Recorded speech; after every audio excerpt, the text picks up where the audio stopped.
Uh, Good evening. So, let's see. I understand that there is a book club organized by Jono. So, what happened was a few months ago, I came across this book. So, I recommended to Jono, hey, your book club should do this book. He shot the arrow back at me. Why don't you do the review? So, that's how we ended up here today. So today I will give a presentation or review of this book by this author called Robert Wright. The title of the book is quite daring. It's called Why Buddhism is True. If I were to give a title, I wouldn't dare to put this in Singapore, especially in the Singapore context. But then since it's his book, and this book is a New York Times bestseller, on the New York Times bestseller list. Okay, and to jump ahead, I would strongly recommend that you read the book. Since this is recorded, I'm going to put on YouTube. I do not know whether Robert Wright will actually go and see my review of his book or not. So I want to say up front, if I say anything wrong, it's, the mistake is solely mine. Okay. So this is the author, Robert Wright, and he's currently a full-time author as well as teaching in Princeton University. So he stays in Princeton, but he's from Oklahoma, and he runs two blogs, meaningoflife.tv and bloggingheads.tv, and they're quite active. And being in the Princeton area, that is the west coast, east coast of the U.S., and being in the U.S. itself, he has access to a number of meditation teachers and so on. So you see, names of Western authors that you read will get interviewed by him because just proximity, he has access to them and he knows them.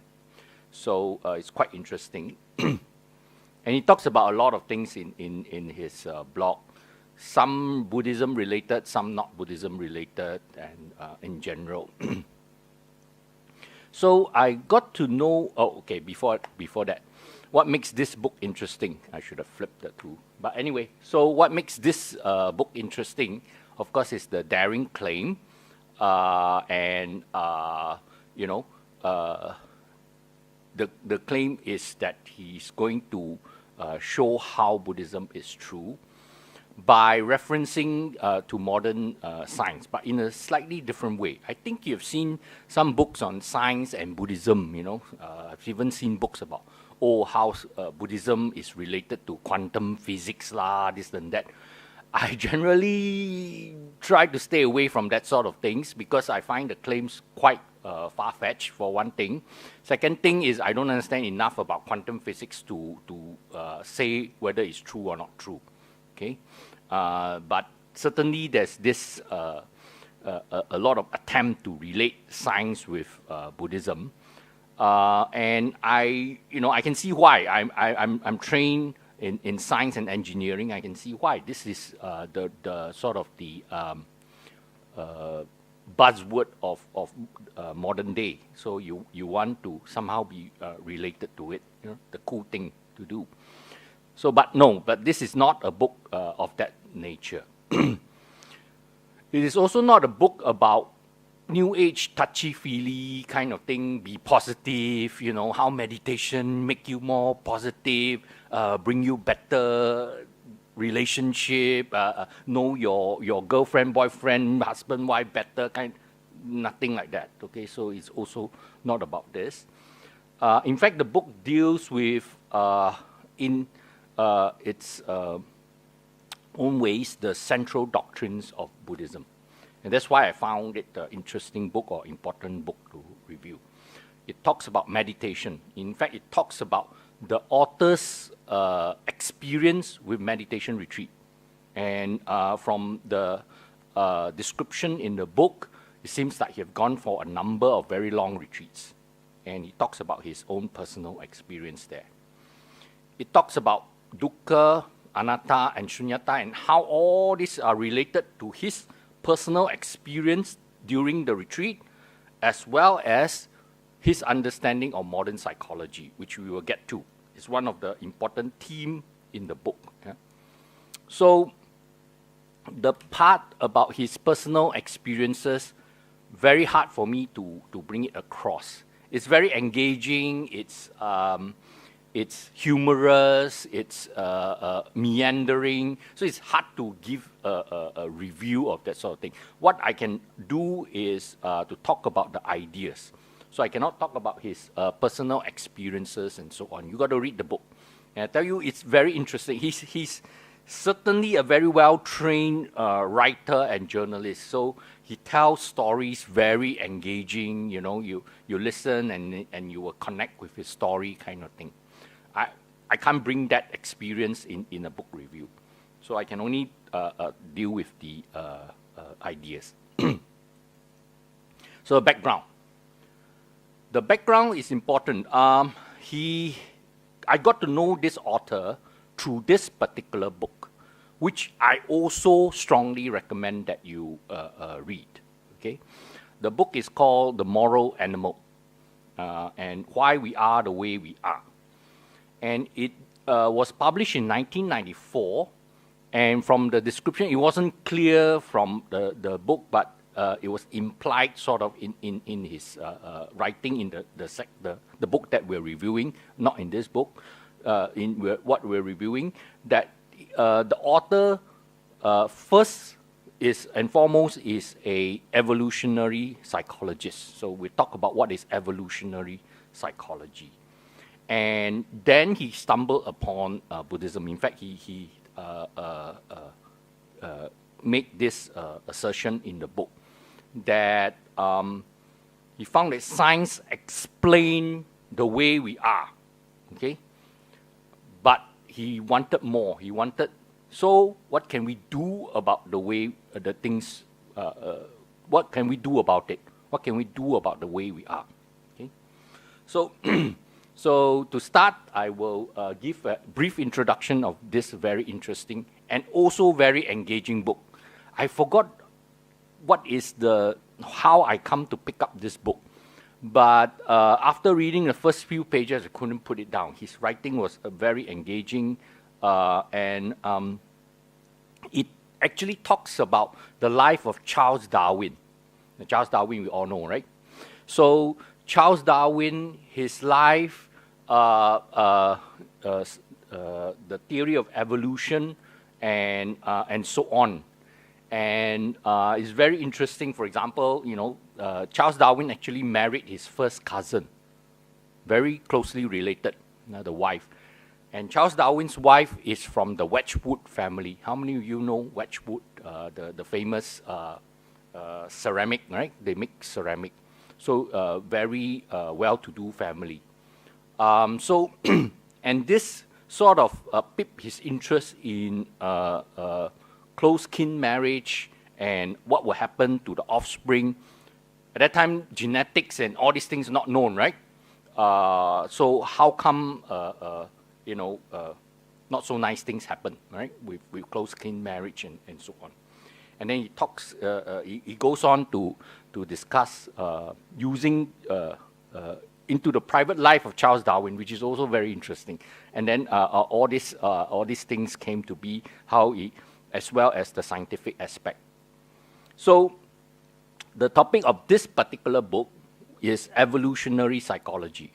And evolutionary psychology is, I picked it up from the web, is a theoretical approach to psychology that attempts to explain useful mental and psychological traits based on the theory of, or not the theory, I mean, by theory, it actually means what we do know now, the scientific theory of natural selection. So you all heard about evolution, right?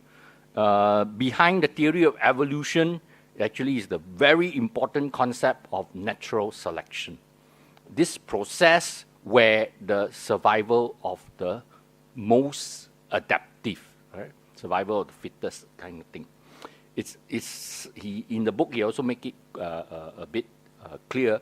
It's not really survival of the fittest. It's survival of the one that can adapt you, as long as you can adapt to the situation. So this is the premise of evolutionary psychology. Yeah?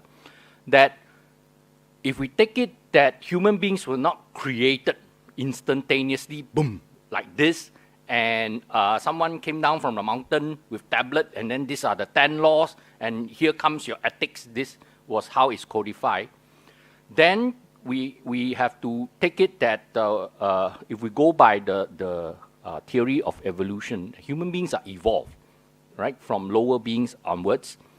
So too was our psychic, our psychology. Our mind cannot possibly have been instantaneously Chinese traditional thinking. You know, this sort of thing cannot have happened. It must have evolved. And if we examine the process of this evolution, we find interesting enough what are the roots of morality, what are the roots of ethics. You know, why did we choose a particular rules to be our ethical basis? You know, some things are quite clear: do not kill. Right? If you go around murdering each other, our society cannot possibly survive. So some things are clear, but more subtle things, it turns out, can be explained using evolutionary psychology. Now, in evolutionary psychology, the key principle is natural selection. And what is natural selection? Natural selection is this a process of propagating the genes to the next generation. Okay? So propagating the genes to the next generation. This, according to evolution and evolutionary psychology, is the primary purpose of life. You might think that, okay, meaningless, right? But then that's meaning or no meaning is what you put into it. But the primary purpose of life is just to propagate itself to the next generation. Okay? So a few interesting corollaries jump out from this. First is that, and we'll discuss a bit more about it, natural selection is actually not interested in our happiness. Happiness is, you will see what's the purpose of happiness. Happiness is not the central goal of natural selection, because it's just to propagate to the next generation. Not even survival. Some animals will surrender themselves to be eaten by their young. Okay, or the male will, after mating, immediately allow the female to eat it. Okay, this is the praying mantis and so on. So all this is for the purpose of propagating the genes to the next generation. Very powerful. So we have to bear this in mind, that the purpose of the driver, the main driver, is this: we're designed by natural selection to do certain things that helped our ancestors get their genes into the next generation. Okay, this second phase is also important. How do natural selection learn, as it were?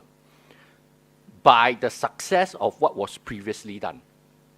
So if it was helpful to our ancestor, then we sort of uptick it and give it a bit more strength, and it gets propagated down to the next generation. So in the book, he actually gave a number of very interesting examples of what it can explain. For example, monogamy. So monogamy is one man, one wife kind of arrangement. We all know that it is very recent.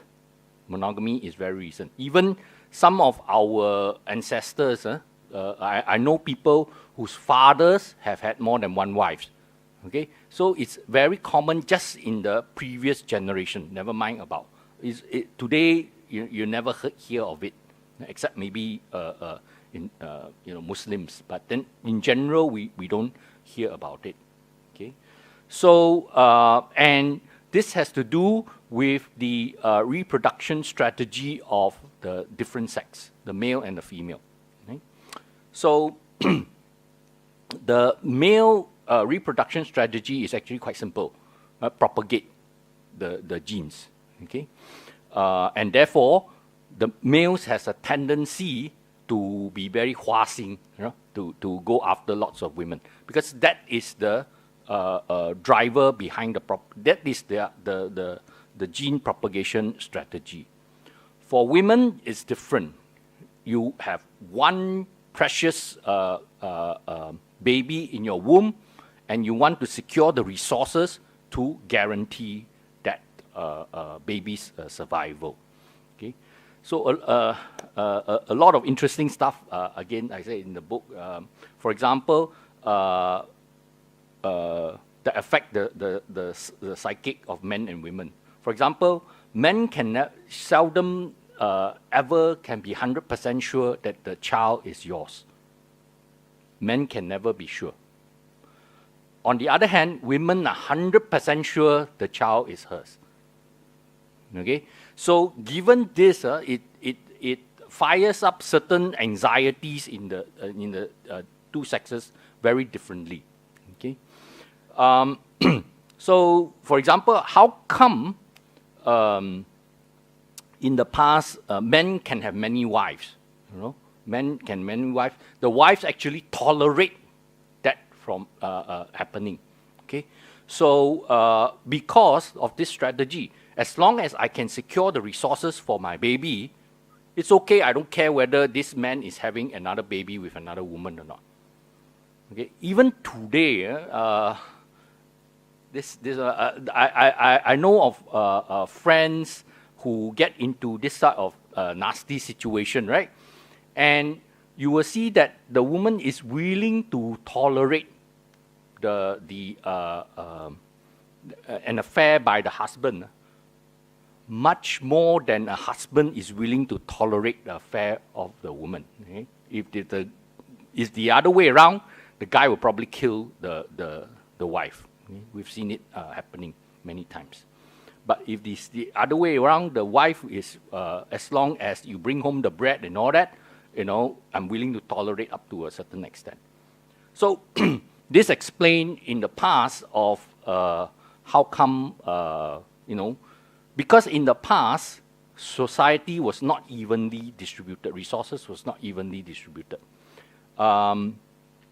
It's concentrated in certain leaders' hands. Certain people have more resources than others. Today, we are talking about income inequality and that actually is kacang putih compared to in the past when the rich was really rich and the poor you really eat sewage kind of level. So this kind of gap was very significant in the past. So to secure this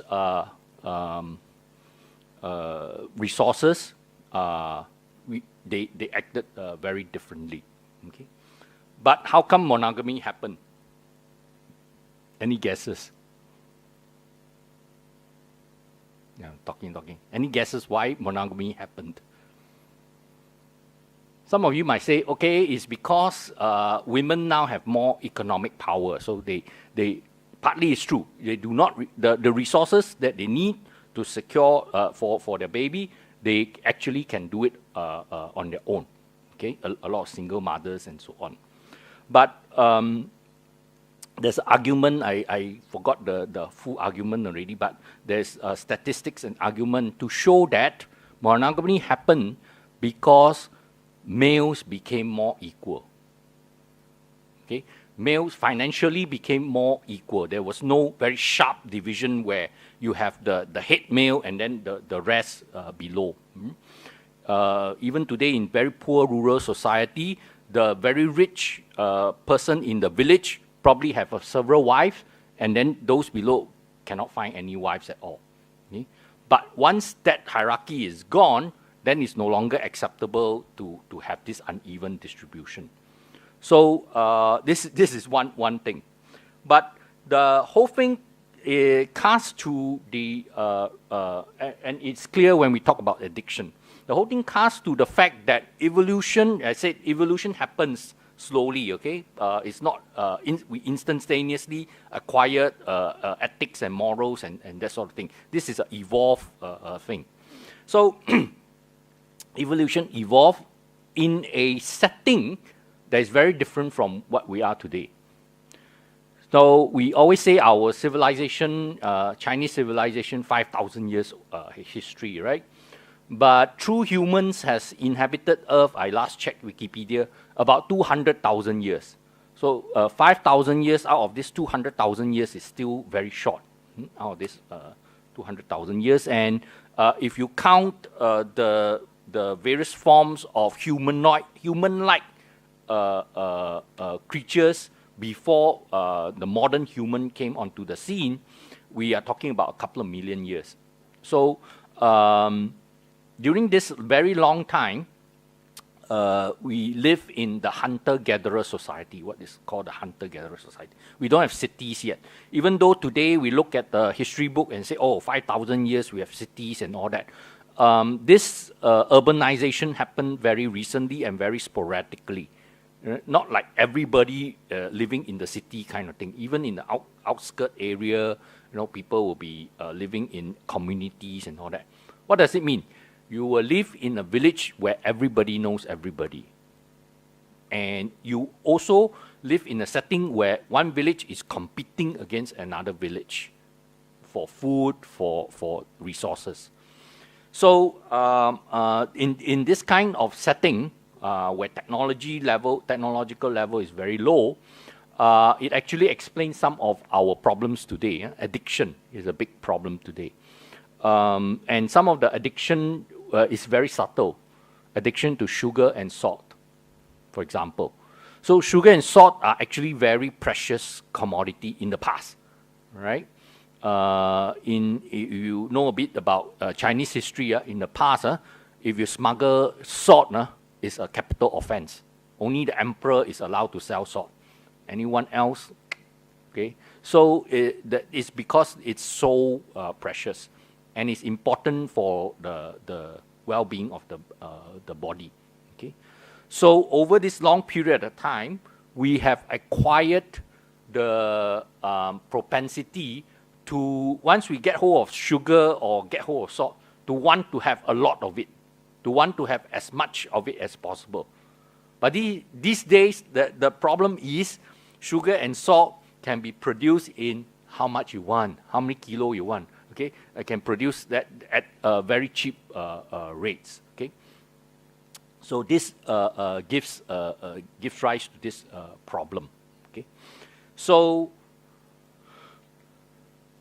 let's get to the book. So the evolutionary psychology says that we have evolved, our emotions and so on, our morals, in fact, have evolved through the centuries, and it comes to, so what has that got to do with Buddhism? And how many of you watched The Matrix, the movie? I think most people have watched the Matrix movie, okay? So it's very closely related to Buddhist ideas if you haven't. And the thing about the Matrix is that we are living in a world of delusion, which is exactly what Buddhism says. We are living in a world of delusion. And the first thing that, or one of the first things that he tackles is, pleasure. So pleasure fades. And why does pleasure or happiness fade? And why dukkha, right? The first characteristic. Why is there dukkha? Simply because natural selection doesn't want us to be happy all the time. They want us to be happy short period of time as a motivation for wanting more, doing more. So it's a reward mechanism. Happiness is a reward mechanism. It is not meant to be permanent. Because if it's permanent, then what's the point? No need to do anything else already. No need to try for anything else already. So happiness can never be permanent. And natural selection makes sure that even after we get what we want, exactly the thing, when we're happy for the time, the happiness will wane. Exactly, you have exactly everything that you have asked for, the exact thing that you asked for right in front of you. You just need to hold it and take as time comes by, the joy or the happiness of possessing that thing will fall. Okay, is natural. So the other big secret is that natural selection. Remember, the purpose of natural selection is to propagate the genes, right? So the other big secret is that natural selection has no qualm about lying to ourselves, lying to us about things. Okay, the presentation, how we see the world and so on, as long as it is conducive to propagating the genes, you don't care. Is it real or is it not real? It's immaterial. So the question is, what if we want to go beyond what natural selection has put into us? Okay, and a core theme of the book is feelings. So feelings is very important because feelings is a driver of our delusion. Okay? Feelings is the drivers of our delusion. It helps to hide the intention of natural selection. And the problem with feeling, there are two important problems with feeling. One is called obsolete urges. So obsolete urges, I already mentioned about sugar, right? It is a urge that we have evolved into our psyche, our psychology, but suddenly was made obsolete. The environment for it was made obsolete by the invention of sugar manufacturing technology or salt manufacturing technology. Suddenly that urge becomes obsolete. And it creates all sorts of crazy things, like road rage. So one of the things I talk about in the book is road rage. So which is righteous rage. And you can imagine that in a small hunter-gatherer society, it is important that you be seen as the righteous person, the right person, right? So if something allegation is made against you, you sort of stand up for yourself in order to make sure that everyone knows that you are not this bad person that the other person say you are. Okay, and what's the worst that can happen? You get into a fight. Okay, and what's the worst that can happen in a hunter-gatherer society during a fight? You use your fist. Okay, there's a risk that you can still kill someone, but it's actually quite low. Compared to today, let's say, especially in America, not happy, pull a gun, boom, 99% fatality, right? So, again, it's something that has not caught up with, or even a car. Even a car today, people will get very angry behind the wheels for very simple reasons. Okay, these are triggers that come. The other problem that he highlights is so-called the false positives. So I mentioned that natural selection has no problem lying to us. And so he gave the example of snakes. So suppose you go into a place where people beforehand tell you that, oh, snakes have been found in this area. Okay? Then very likely you will see everything as a snake. A rope on the floor, also snake. You know, this your mind will very quickly trick you. Okay? And you feel very worried and so on. The reason for this is false positive. The reason for this is natural selection is preparing you for the 1 in a million chance that it is indeed a snake. Never mind that you got it wrong 999,999 times. Not important. At most you get a fright. But in the event that it is really a snake, this might have saved your life. Okay? So we get into a lot of this sort of problems, misidentifying the situation. So 3 points on feelings. Our feelings were not designed to depict reality accurately, even in our natural environment, even naturally. The fact that we're not living in a natural environment makes our feeling less reliable guide to reality. Okay, and then like I say, there's a lot of ideas discussed in the book. One of which is the happiness delusion. We tend to overestimate how good a thing will feel and how long the pleasure will last. Okay, this happens to all of us. And the reason is it's a motivation for us to continue to try for something. Okay, imagine you have a real assessment that actually when I get this, pass this exam, get this piece of paper, so what? 过来人啊, those of you who have been there before, right? You tell your kids, we've been there already. What was this piece of paper? But when you are there, you see it very differently because the motivation is very different. So, actually, I'm already starting a bit late. In the very first chapter of his book, he already talk about Buddhist meditation. And he feels that the goal of Buddhist meditation is to get to the roots of the delusion, which I cannot complain, right? This is the goal of Buddhist meditation, as well as to do something positive about it.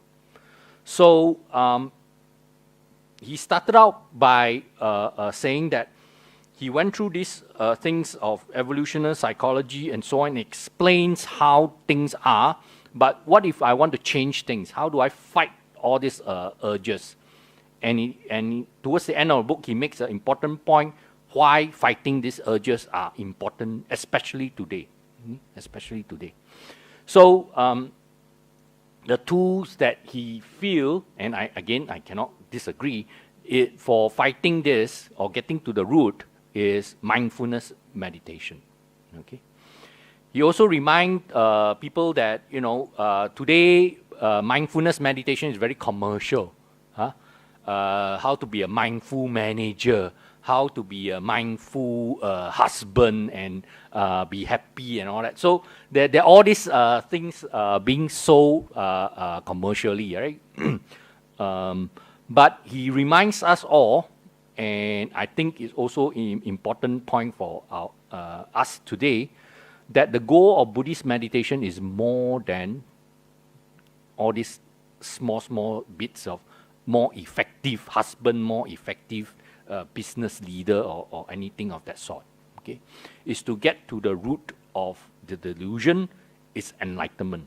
The project has a very lofty goal, way beyond what these commercial mindfulness gurus are trying to sell. Okay? Along the way, yes, you will gain more peace and all that, but these are just side effects. But don't lose sight of the ultimate goals.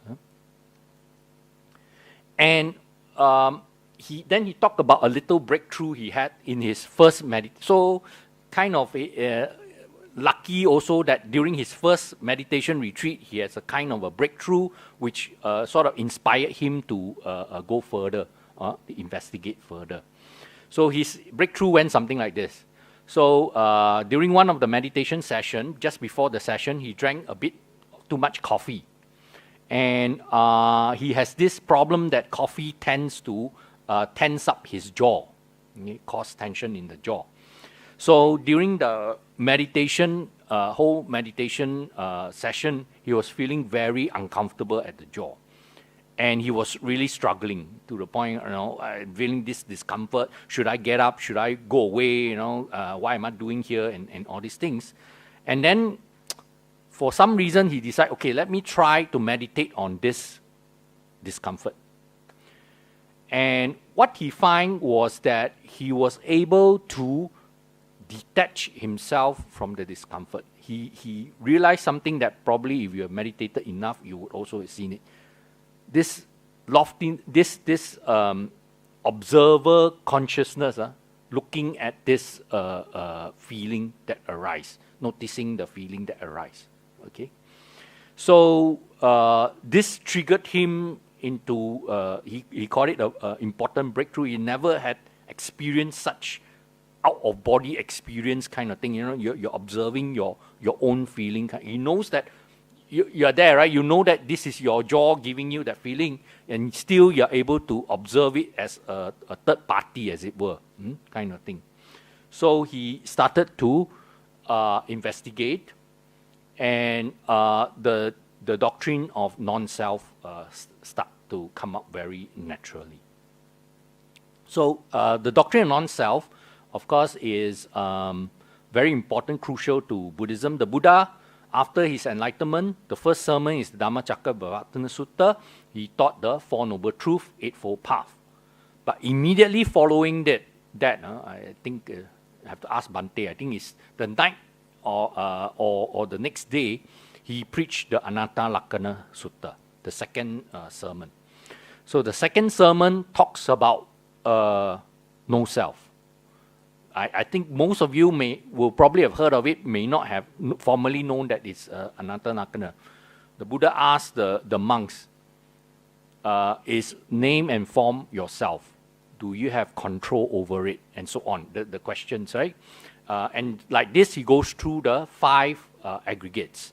Okay? Is consciousness yourself? Is perception yourself? Is feeling yourself? Is and so on, okay? Forgot the 5, okay. So he went through the 5 aggregates and he asked, is this any of this the self? And the conclusion from the monk, or the reply from the monk, was that no, this is not the self, right? And he saw this deep link to meditation, because the feeling of tension, not self. At one point it was me, I was feeling very uncomfortable and so on. But yet you are able to switch into a different mode and observe it dispassionately, that this is feeling, the feeling has arisen in me, this is not me. So he talks about, introduce the audience to non-self, which I won't bother. I assume you guys all very well-read the Buddhist. So he introduced the audience into non-self. But then very quickly you run into the problem of, then who is the observer? Then who attains enlightenment? Okay? And he admits that he doesn't know, but there are various positions that Buddhist teachers have taken. Okay? And one of this is that he considered it a non-standard view, but he subscribed more to it, which is that there is some kind of self, the observer consciousness, or the thing that attains enlightenment. But certainly it is not the self that we, on our day-to-day basis, it's not that self. Right? That egocentric self is something that is very different. So our egocentric view of the world. He also talked about emptiness, and emptiness is essenceless, and this gets later on to the message later on. But he distinguished between, I think Mahayana Buddhism tends to lump everything into emptiness, non-self as well as non-essence of the external world into emptiness, but he distinguished between the two. So, okay, self-deception. So this self that we are so used to constantly lie to us, to ourselves. For example, this is very interesting. We think we are better on average at not being biased in thinking that we are better than average. Agree? Most of us think that we are very objective. Myself is very objective. Okay? So this was a conclusion of a study, by the way. There's I forgot the details of the experiment. There's a study. They put the subjects through a certain kind of test, and then this was the conclusion. Right? We tend to value ourselves more. Even when overall, let's say in a team, even when the team fails, we also say that we are more important. Whether or not we express it is always there. So that's the first thing about the self-deception. this ego, that this value of ourself. Okay, this is one thing. The second problem with self-deception is this the need to reconcile ideas and observation. So he referred to the split brain experiments. So in the 60s, they are apparently, I couldn't find the references, but apparently there were patients whose the connection between the left and the right hemisphere was cut. So there's no connection between the two hemispheres. Okay, and then they found that in general, these people are still okay. They are still able to live their normal life. The reason they cut the connection surgically is these people tend to have severe seizure. So as part of the procedure, they do this thing. I need to check out the reference, but that was, he alluded to that. Then what happened was, you do this experiment. You put a separation in the middle of the face, and then you show the right eye something, and you show the left eye another thing, and you ask the person, what did you see? Okay? And you will find that the person will struggle to come out with a coherent story of what he saw. Right? This is very interesting. So, and if we reflect back a little bit into our own life, we see that if we come upon things that are contradictory, it disturbs us. Normally speaking, boleh tai ji one, but just because it is contradictory, it disturbs you. You know that this thing I cannot reconcile the two. Okay. And your brain will always try to come up with a theory that will somehow accommodate both. Okay, so the brain is very good at coming up with stories to try to reconcile all these differences. Okay? Why is that? Then again, there's a benefit to this self-delusion, which is we give others the impression that we are a coherent and consistent actor, and we have things under control. Okay? So you can imagine, remember self-selection, natural selection is to pass on your genes. So you get resources from various people, one of which is trust, one of which is allocation of various things. And if you're not a coherent person, we tend to shun the person away. So it's important to appear coherent, to appear to have resolved all these issues that you have, especially university professors. So to our students, we cannot be wrong one. So have to, even if wrong, also must come up with theory to explain it. Now, then comes the next important theme of the book, which is this current theory called the modular theory of the mind. Okay? So the mind, according to this theory, consists of modules. Now, this is an extension of the physical anatomy of the brain. When people started studying the brain, they realized that the brain consists of, parts of it responsible for sight, parts of it responsible for sound and smell and all these things. We know that medically today. So people started theorizing that then parts of it must be responsible for, our self-preservation, parts of it must be responsible for our, and so on, that there are these compartments in the mind. Okay, part of it is proven to be not true. They were unable to find the compartments, such compartments. But still, a variant of this theory survive and is very interesting.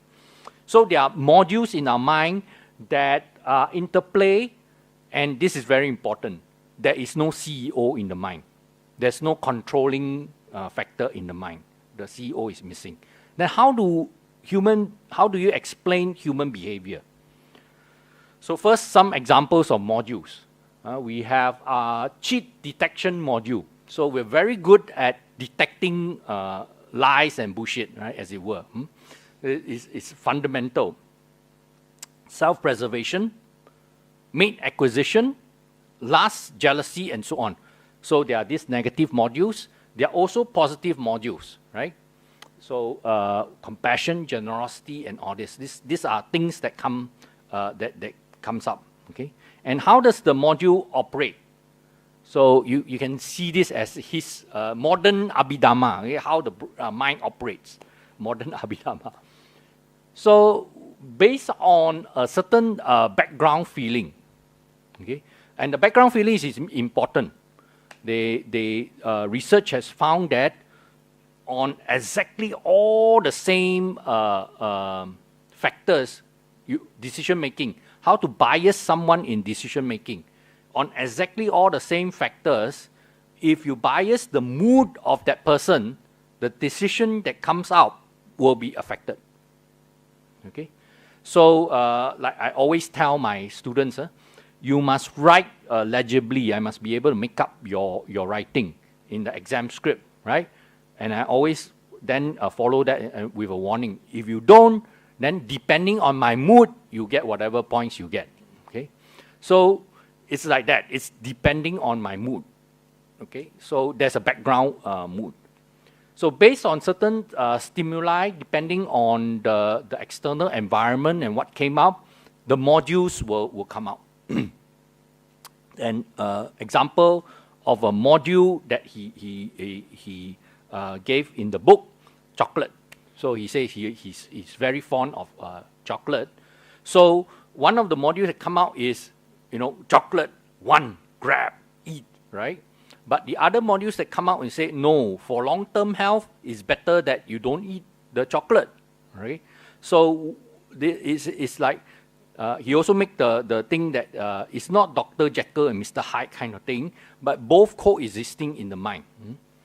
And this is very important. There's no hierarchy in the modules. None of the modules are more important than the other. They just come out, and they find that it's very random. Then the modules, what they do is, the modules themselves undergo natural selection. Each of the modules will evoke their own feelings, evoke certain feelings. Okay, so the craving for chocolate will evoke sensory pleasure, and then the other will evoke other kinds of feeling, that you look better or whatever, you're more healthy, you live longer kind of thing, right? You abstain from the chocolate. So the feelings are evoked by this module, and the feelings will sort of battle it out and decide which is the dominant module that wins. That is your decision, right? And once the bubble, these bubbles start boiling, once the winning bubble is sort of, Toto, they draw, once the winning bubble comes up of all the bubbles, the mind will take ownership of it and rationalize it and explain it, why this is the decision and so on. So the mind rationalizes and owns the winning module. So previously, the Platonian, Plato suggested this, that yes, there are all these things that come out in the mind, but then our rational self will decide which is the more correct one, and we go with that, right? So the current theory is that there's no rational self that decide. It's all emotion. Everything at play is emotion, and it's dependent on background emotion, dependent on the emotion that was evoked by all these modules, who gets to win. Okay, so this brings us to the next message, which is that feeling governs reason. It's not the other way around. Our feelings is a precursor to our reasoning. Reasoning is just a way of presenting to the world why I chose this. Because the world deserves an explanation, or no. Because we want to appear as rational beings. So the Buddha already say, right, there's no I behind the five aggregate. There's no I behind the feelings. So deliberation or thinking about things is usually almost a rehearsal for presenting one's decision. And this is the important part where natural selection also comes in. Conditioning. So the winning module carries more weight into the future. It will evoke more weight into the future. So through this conditioning, you tend to favor certain modules or certain thought patterns than others. So as a sidetrack, he actually brought up this Berkeley method for dealing with addiction, that you need to recognize your feeling, accept your feeling, investigate, and promote non-attachment to the feeling. Work with the feeling. Okay, self-control is about the feeling. He actually don't like this word. He demolished this idea of self-control. There's no self that's in control. It's all just about feelings playing with one another. So you want things to be favored in a certain way, work with the feelings. Now, this is where emptiness comes in. There is no inherent essence or meaning to things. So our attribution of values or stuff, our feelings towards certain things is strictly delusional. It's based on what we have in the past experienced and the things that the values that we give to it. Just the other day, someone showed me this very expensive Balenciaga bag, right? That looked like an IKEA shopping bag, that kind of thing, selling for, I don't know, $4,000 or $5,000, right?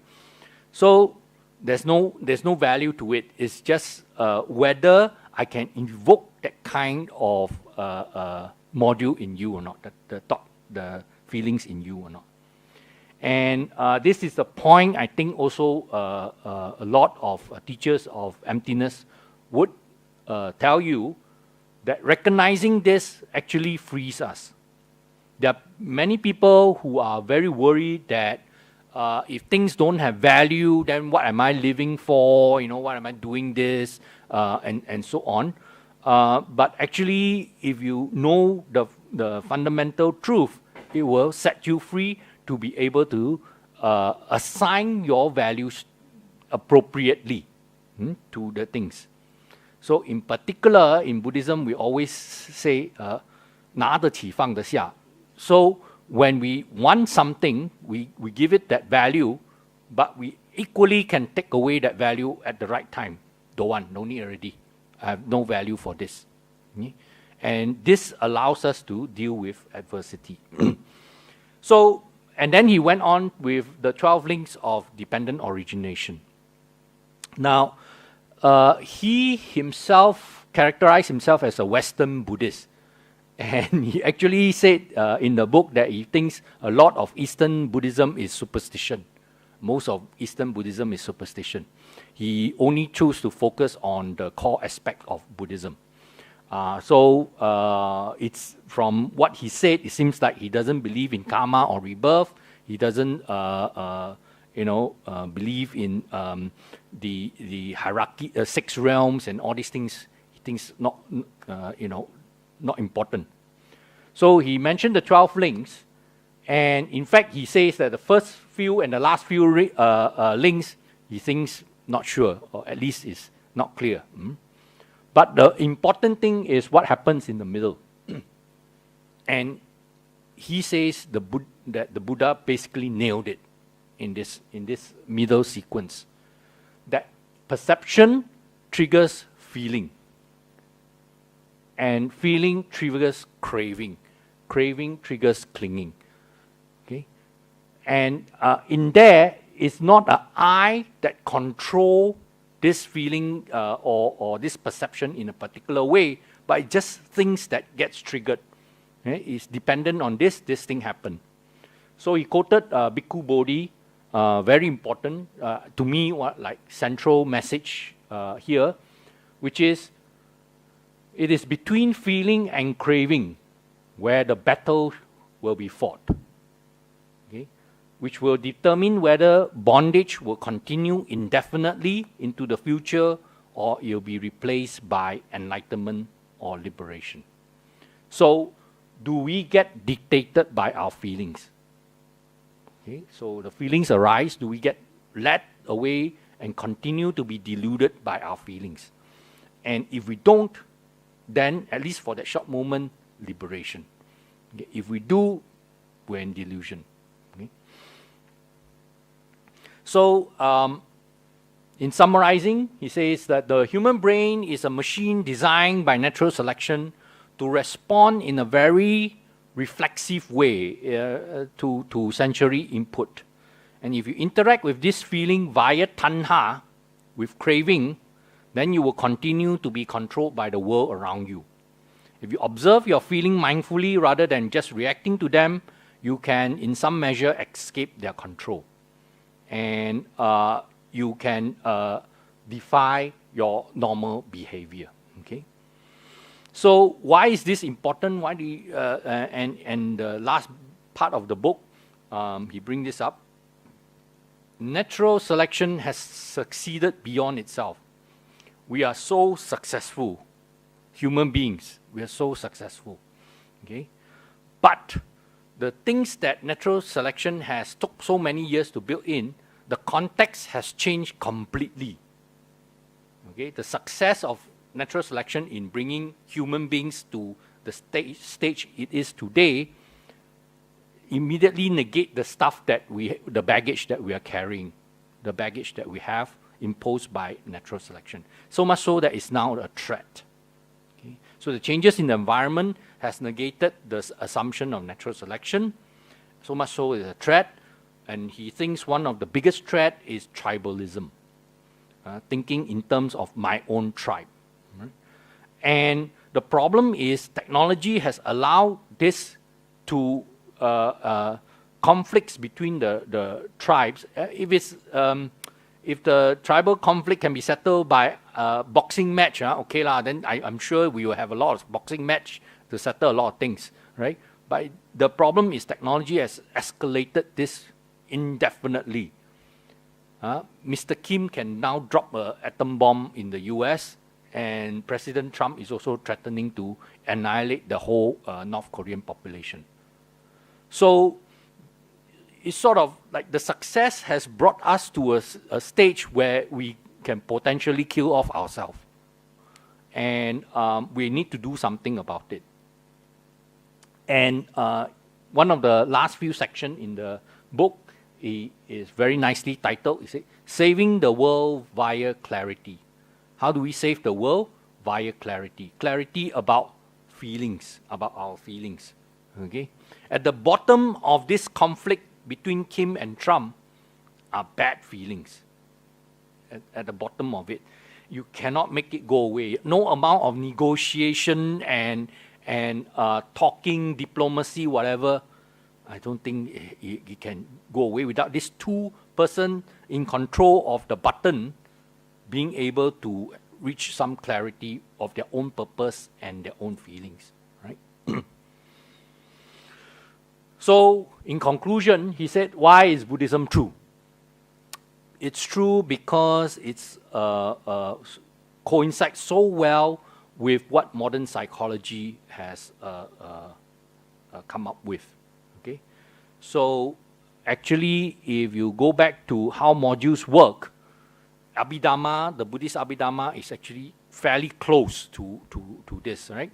That greed, hatred, and delusion drives a certain. We don't talk in terms of these terminologies and take this perspective, but the general flow is there. So there is greed, hatred, and delusion. There is the external stimuli, and this causes all these problems to arise, right? So,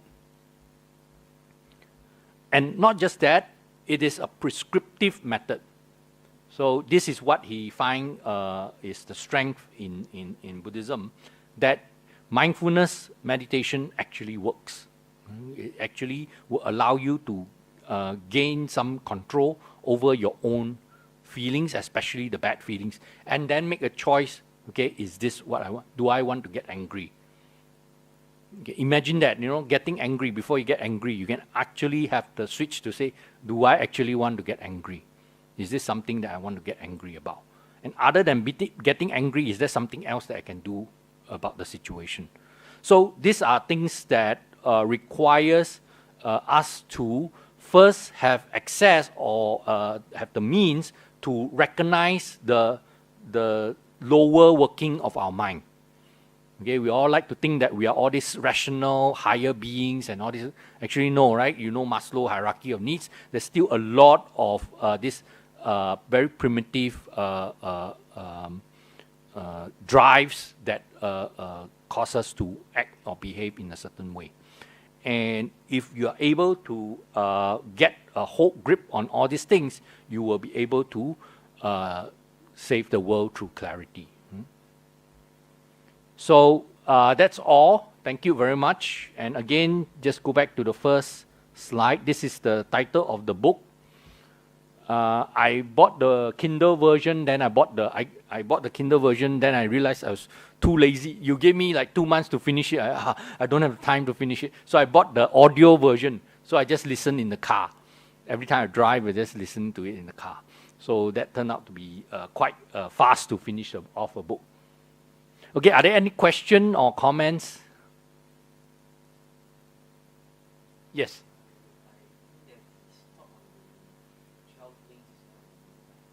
Because I believe the rebirth in Buddhism that it can happen in this lifetime is because your rebirth is your mind.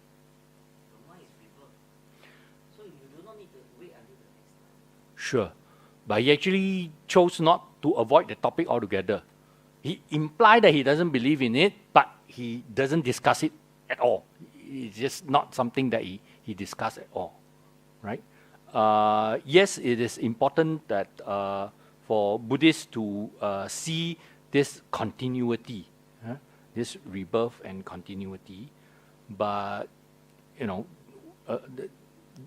they call themselves secular Buddhists. So there are this group of Western Buddhists that holds this view. Yes. Yes. Did I get it correct? I don't know. It's so profound. Actually, just to let you know, I'm quite new to Buddhism. Okay. Where's the mic? So that others can hear you as well. Below, I think you have to on it. I'm quite new to. The button below. Is it on? Anyway, I'll just say that the book itself is so profound. This is one man's view. Okay? Yes, certainly. Man's view, I would like to know for maybe the Bhante or perhaps yourself.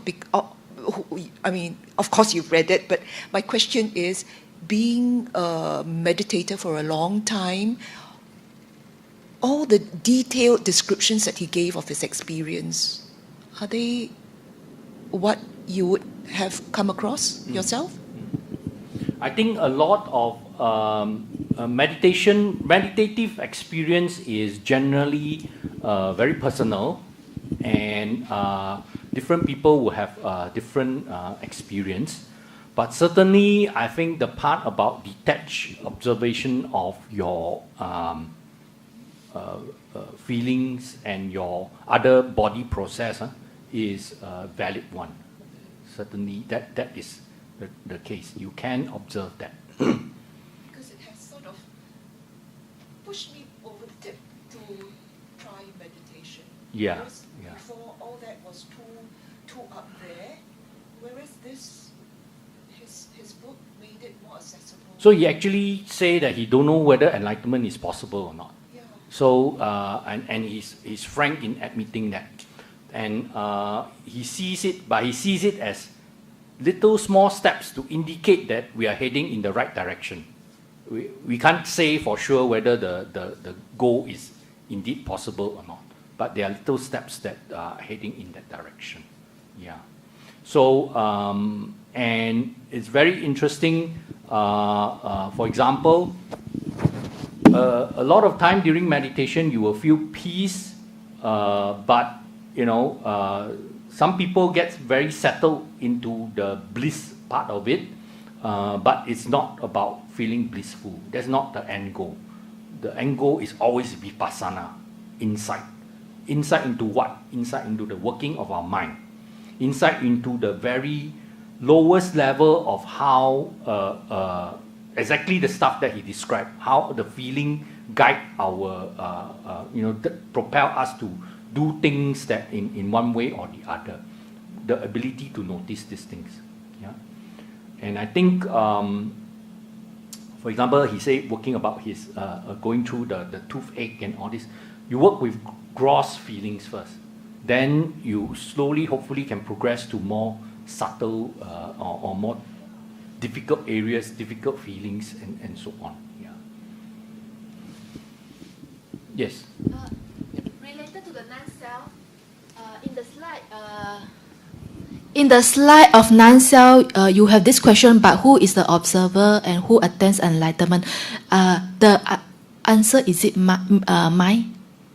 So he doesn't say, and he says that he's not sure also. He doesn't know how to answer that question also. And I also have to say I do not know how to answer this question. Okay, but certainly that is the experience that you are able to observe this arising and of feeling and the passing away of feeling. And then that's the interesting part. In the scripture, you will read that the Buddha saying, when he does this, he gains final liberation, gains enlightenment. Now, who is the he that gains the enlightenment? The Buddha also doesn't say. But you see, this my own interpretation is not important. This part is not important. At best, it is a philosophical answer, and we cannot tell whether it is true or false. What is more important, what is more concrete, is observing the arising of your thoughts, observing the arising of your feelings as a dispassionate third-party kind of observer. That is certainly doable. That is achievable. Okay. So, I mean, when you observe, meaning you pay consciousness to it, right? You mean this is pay attention to it, yeah. I mean, you raise consciousness, and the third party is the one that raised the conscious. Somehow, probably, if you follow his module idea, one of these module is the one paying attention to the other module, right? So you have this happening in your mind as well. Maybe you can write to him and ask him whether he has any new observation or not. Okay, thank you. There was a question from behind. Well, this out-of-the-body experience, I did experience once. Yeah. So I was sitting, doing meditations, and then I feel very light. I felt that I was floating, and then I could observe myself sitting there. It's a very blissful experience. And then just for a fraction of seconds, you're back to normal. That's what I experienced. Yeah, so that certainly it is possible, and many people have described that kind of experience. Yeah. But the experience of observing the arising of feelings and so on, it's not quite that, you know. It's not quite that. You actually, I don't know how to describe it, but you actually see your feeling coming. For example, he talked about toothache. Toothache actually comes with pulses. I don't know whether you observe it or not when you have a toothache. You know, it's somehow synchronized with the beat of your heart kind of thing. And you can actually see it coming and going in this pulses. And so that is the kind of observing that it's not like observing your whole body from a distance. I mean, I'm not putting your experience down. There are many people who have experienced that, but that's not what he's describing. Okay. Yes. Because we're recording this, so otherwise you. There was one bit towards the end when you mentioned how, not about the toothache, but some pain in the leg and hearing the bird song. That's right. Meditating. That's right. And you found that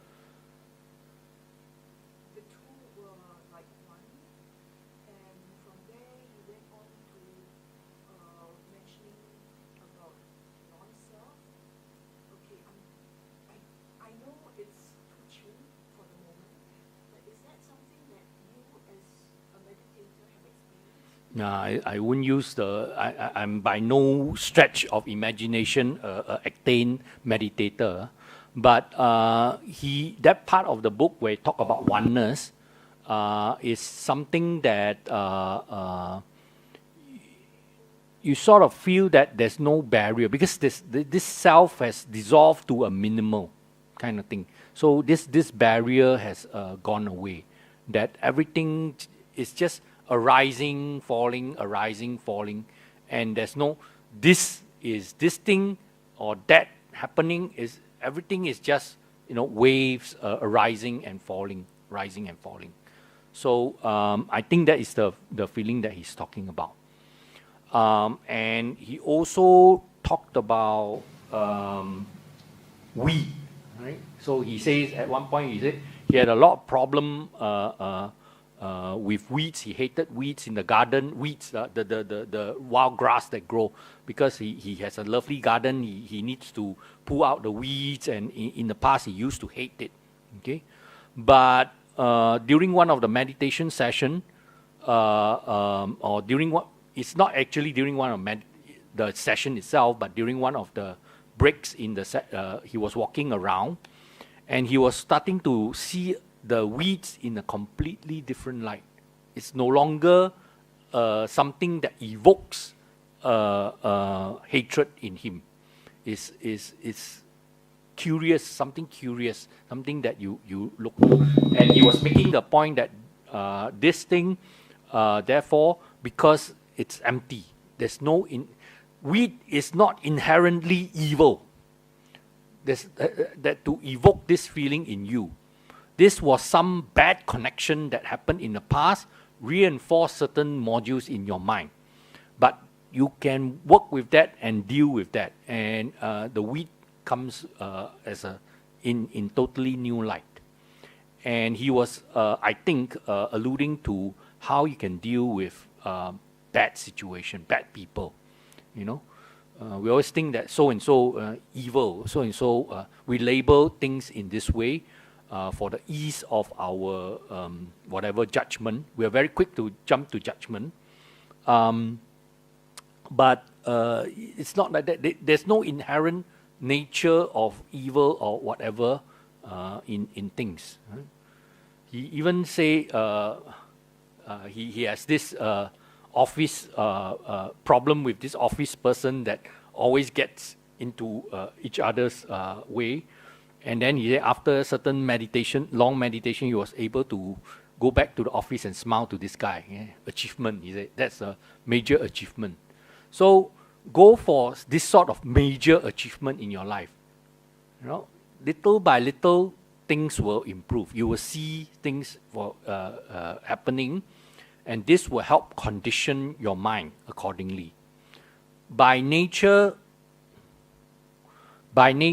our positive modules are very weak, because often, in a cruel world, they are not reinforced. You're generous, somebody take advantage of you. So this, by nature, all this tends to be weak. Our negative modules tend to be very strong, and they evoke very strong feelings. So in our natural mind, we tend to be negative more so than positive. But because of this principle of conditioning, we can do something about it. If we're able to recognize that this is some, how do they say? Let's say you have a colleague that got a promotion, okay? And then actually it's jealousy. But you will think of something to say, negative to say about this colleague, and you'll find the justification for it, right? Because this was the winning module. But at the root of it is actually just jealousy. If we're able to work in there, then and recognize it, then we can distance ourselves. This is not what I want, right? And maybe replace that with generosity instead, right? Other question? So I don't get a cut for promoting the book. I paid for the book myself. So, but it's a good book. It's worth to read. and you can try to buy second hand or whatever, borrow from a friend, whatever, and read it for yourself. There's a lot, or like I say, like she mentioned, there's a lot of personal experiences. He describes interview with meditation gurus, how they view the world before they have attained certain meditation attainments, and how they view the world later on, right?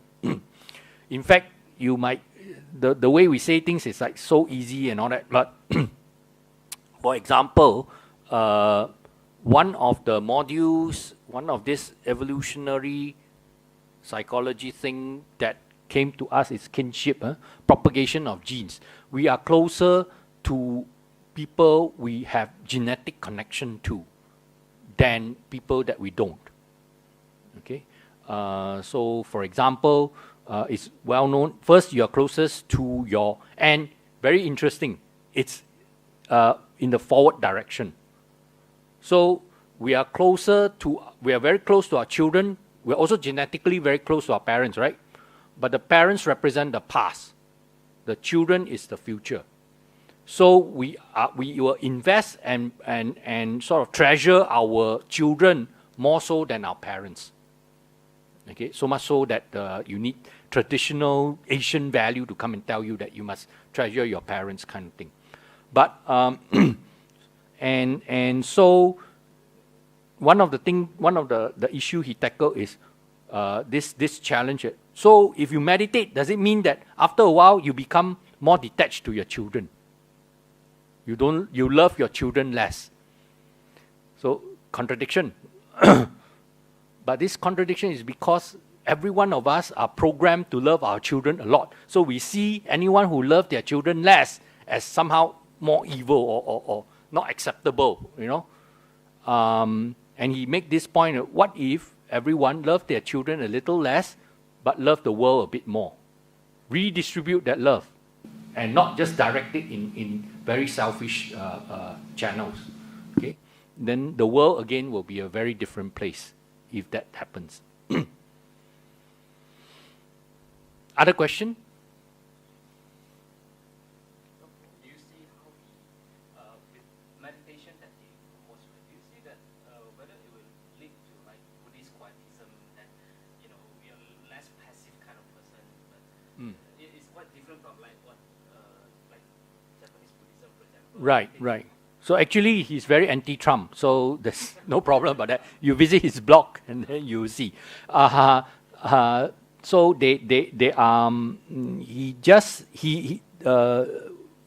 Western Buddhists don't take this as an issue.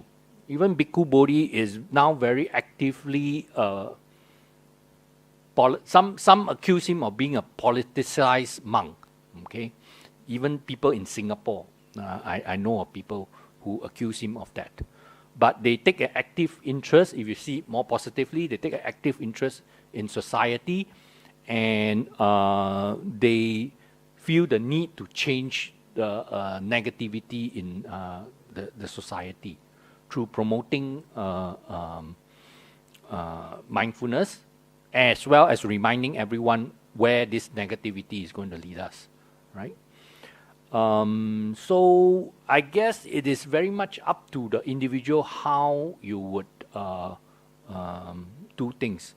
So they don't. Western Buddhists they are usually very active. There's no problem with being socially active on this front. Yeah. So quietism is a non-issue. But you can be active in one way, you can be active in another way, right? You can be active voice without being a violent voice. Okay, so these are important differences. But where do you draw the line? When does your activism, your passion for something spills over to become something very negative, right? Spills over to become violent. This requires a lot of this ability to understand yourself, your emotions, and your motivations. But the central message of the book is, I feel very good. It's about understanding the root driver of our negative emotion, okay, and how we can do something about it through meditation. Okay, I guess we'll end here today. Thank you very much for coming. Thank you.